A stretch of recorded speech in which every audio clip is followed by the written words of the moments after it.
गुरुचरित्राचं पारायण आपलं पूर्ण झाल्यानंतर त्याची सांगता करण्यासाठी शेवटच्या दिवशी सांगतेचा संकल्प करावायचा।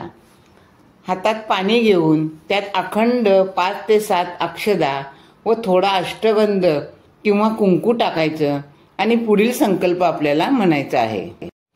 हे पूर्ण परब्रह्म ब्रह्मांड नायक श्री स्वामी महाराज, मी म्हणजे तुम्ही तुमचं स्वतःचं नाव घ्यायचं आहे, गोत्र सांगायचं आहे। जर गोत्र माहीत नसेल तर कच्छप गोत्र म्हणायचं आहे। गाव, या गावचा रहिवासी असून आपला सेवक आहे। माझे हे म्हणजे संकल्प सोडताना पहिल्या दिवशी जो तुम्ही उल्लेख केला असेल की माझी ही अडचण होती, माझी ही समस्या होती आणि त्यासाठी मी हे कार्य किंवा हे गुरुचरित्राचं पारायण करीत आहे, तर त्याचा उल्लेख करायचा आणि हे कार्य साध्य व्हावे या संकल्पपूर्तीसाठी सेवा आपण माझ्याकडून निर्विघ्नपणे पूर्ण करून घेतलीत, त्यामुळे मी ही सेवा आपल्या पवित्र पावन चरणकमली समर्पित करतो।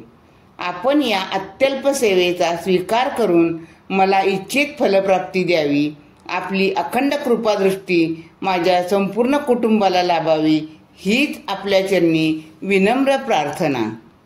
असं म्हणायचं आणि आपल्या हातातलं पाणी तामनात सोडायचं आहे। हात जोडून स्वामींना नमस्कार करायचा आहे। अशा प्रकारे आपल्या गुरुचरित्र पारायणाची सांगता आपण करायची आहे।